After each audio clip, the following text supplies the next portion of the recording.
Today I'm going to be reading Doughnuts for a Dragon. Doughnuts for a Dragon.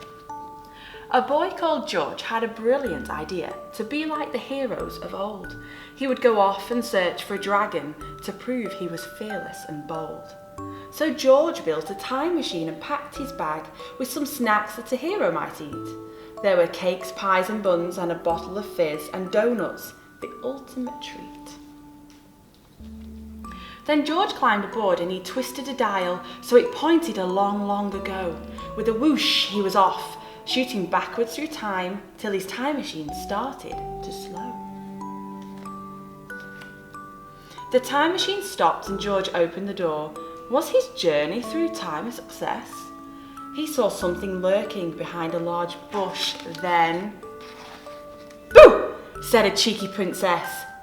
"I'm seeking a dragon," gasped George in surprise. "Take this map then," she said. "But beware, there are horrible monsters who lurk around here, and they'll eat you if you don't take care." George gave her a cake to say thanks for the map, and away on his scooter he flew. The princess looked lonely, then said to herself, "Well then, I'll have an adventure too." George hadn't gone far when he heard a strange noise. In the shadows he saw something sitting. Click, clack. Was a horrible dragon sharpening its claws? No, a witch was just doing her knitting. "Come here," said the witch with a sinister grin. "I feel peckish and you look just right." "Have this fruit pie instead," offered George with a gulp, "because I'm seeking a dragon to fight." "Eek!" screeched the witch, and she trembled with fear. "A dragon's a terrible brute. It can breathe deadly fire that will roast you for sure. You'd better go home. Off you scoot." "I'm not scared," said George, and he rode further on till he saw puffs of smoke up ahead. Was a fire-breathing dragon lying in wait? No, it was an ogre, and it was toasting some bread. "Yum," said the ogre, lifting George up. "I'll have you for dinner tonight."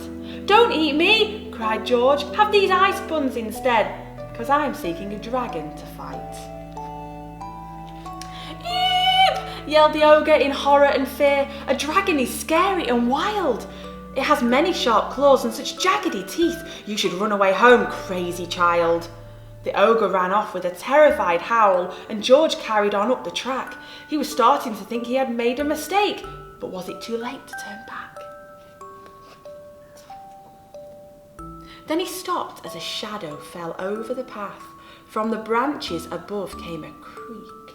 Was a hideous dragon about to attack? Then George heard a bone-chilling squeak.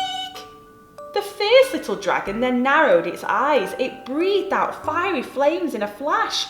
George reached into his bag for a bottle of fizz, and he put out the fire with a splash. Then George pulled out a doughnut and threw it up high. The dragon looked up and it froze. It leapt off the ground and then squeaked in surprise as the doughnut fell plop on its nose. The dragon looked up and it burst into tears. "Please stop laughing," it managed to say. "I'm ever so lonely and never make friends. No one sees that I just want to play." Then all of a sudden the princess leapt out. "You poor little dragon," she said. "I want someone to play with. Will you be my pet?" Delighted, it nodded its head. They feasted on doughnuts until the sun set, and the dragon breathed flames hot and bright.